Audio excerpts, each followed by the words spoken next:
आज पढ़ेंगे CBSE class 10th English text book first flight.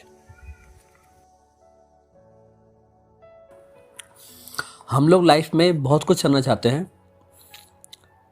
हैं कि बहुत कुछ अचीव कर लें, बहुत सारा काम करें, लेकिन जब वो टाइम होता है, जब वो मोमेंट आता है, उस टाइम पे हम लोग समझ नहीं पाते हैं कि हमें क्या करना चाहिए, क्या नहीं करना चाहिए। ऐसी हालत आज जो पढ़ेंगे चैप्टर उसमें भी है। एक बर्ड है, सी बर्ड है, इसका नाम यहाँ पर मेंशन किया गया सीगल, जो उसी हालत में था कि उसे पता नहीं था कि उस लाइफ में क्या किया जाए। उड़ने का शौक तो था, लेकिन कैसे उड़ा जाए, स्टार्ट कैसे करे, उस डर से वो बाहर निकल नहीं पा रहा था। तो ही जानेंगे आज इस चैप्टर में, जिसका नाम है his first flight, written by Liam O फ्लैहर्टी।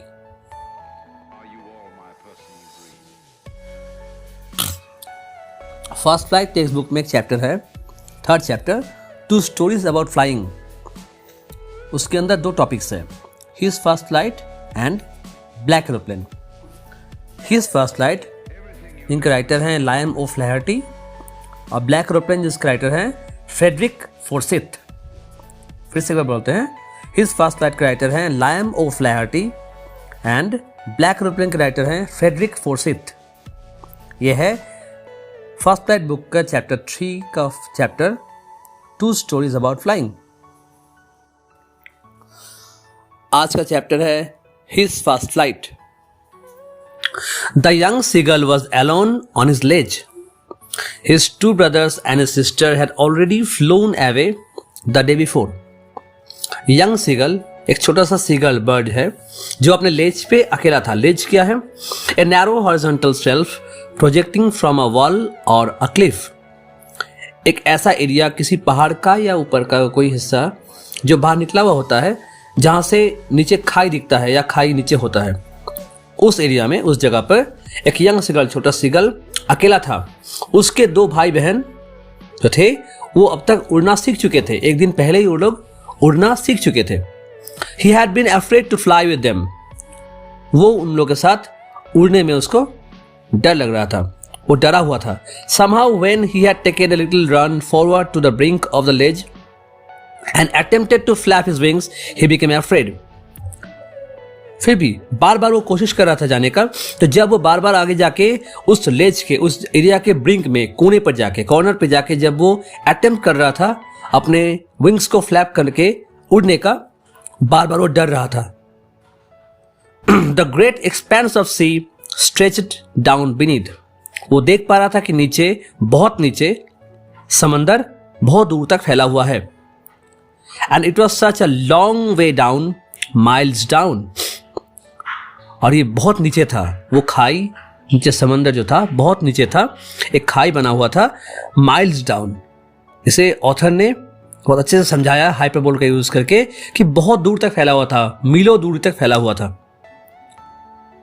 He felt certain that his wings would never support him. वो निश्चित था कि उसके विंग्स उसको सपोर्ट कभी नहीं करेंगे। So he bent his head and ran away back to the little hole under the ledge where he had slept at night. इसलिए वो बार बार सामने आ रहा था और घूम के अपने सर को नीचे करके बार बार घूम के जा रहा था उसी होल में जहां पर रात को वो सोया था। Even when each of his brothers and his little sister, whose wings were far shorter than his own, ran to the brink, flapped their wings and flew away. लेकिन वो देख रहा था कि उसके भाई बहन जिनके पंख, जिनका विंग्स उससे, उस सीगल से जिसके बारे में बात हो रहा है, उससे छोटा था, लेकिन फिर भी वो लोग दौड़ के आ रहे थे, ब्रिंक के पास पहुंच के फ्लैप करके उड़ रहे थे। He failed to muster up courage to take that plunge which appeared to him so desperate. लेकिन बार बार वो अपने अंदर उस साहस को नहीं ला पा रहा था। मास्टर अप करेज मतलब होता है साहस को लेके आना, डेयर, साहस ले आना। तो बार बार डर रहा था उसी प्लंज को, उसी काम को करते हुए जिसमें वो डेस्परेट था कि उसे जैसे भी हो सीखना था, लेकिन किसी कारण से वो कर नहीं पा रहा था।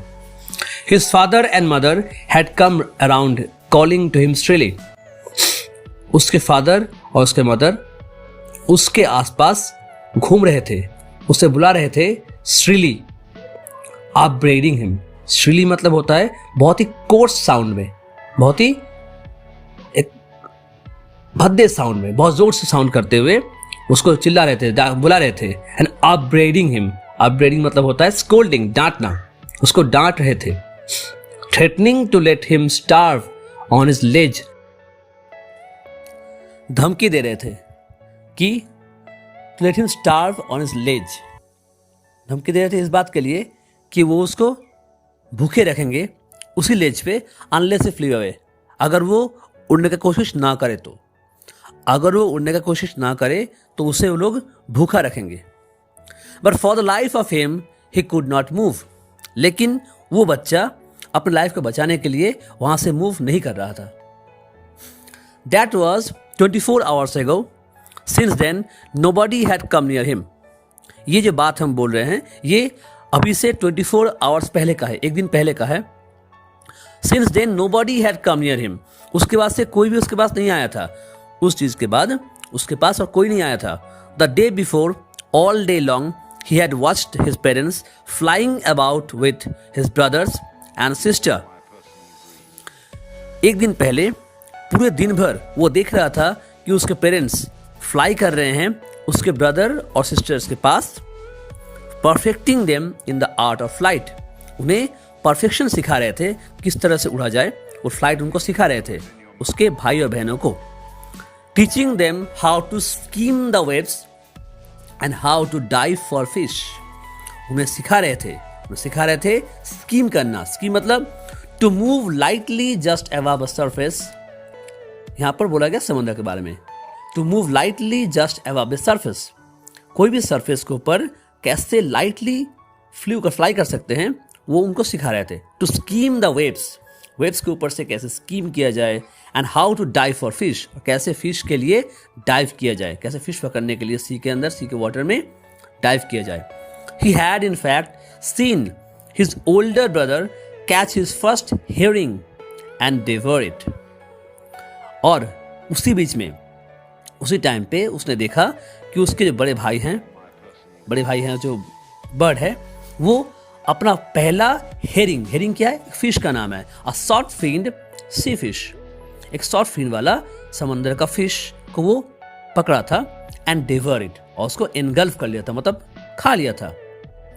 Standing on a rock while his parents circled around raising A proud cackle, और जब वो उसके भाई उसको पकड़ रहा था, उस टाइम पे रॉक के ऊपर रॉक के ऊपर खड़े होके हिज पेरेंट्स, उस जो सीगल जिसके बारे में बात हो रहा है, उस सीगल के पेरेंट्स सर्कल करते हुए एक प्राउड कैकल साउंड निकाल रहे थे, रेज कर रहे थे साउंड, मतलब क्या है, वो उसको और ज्यादा कॉन्फिडेंट महसूस करा रहे थे, कॉन्फिडेंस दे रहे थे ताकि वो और अच्छा काम कर पाए।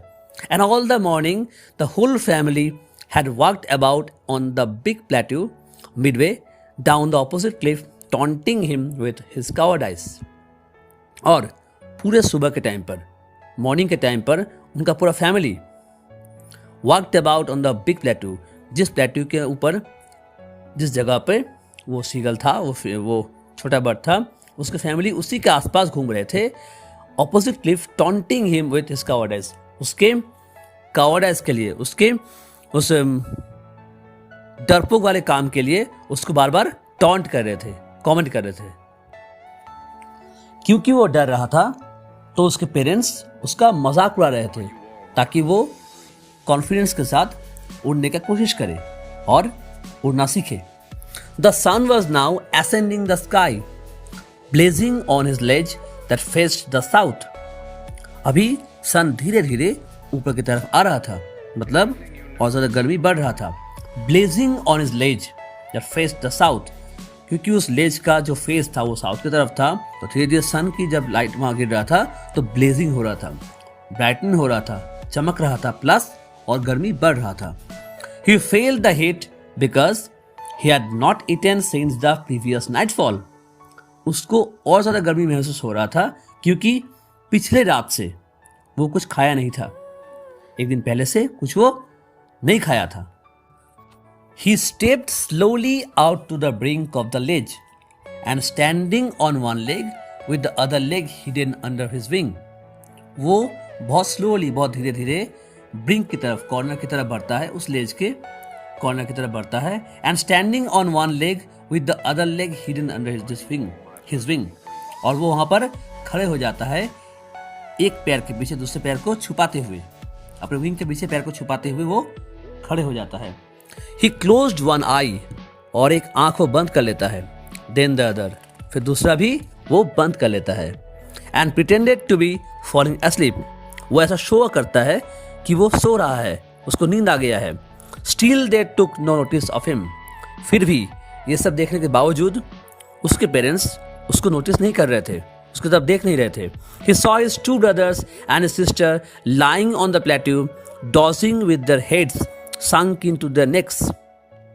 उसने देखा कि उसके भाई और उसके बहन उसके पास वाले प्लेट्यू में ही डॉजिंग कर रहे थे, मतलब उसको नींद आ रहा था, शायद वो डॉज कर रहे थे, अपने हेड को उनके नेक के अंदर संक करते हुए.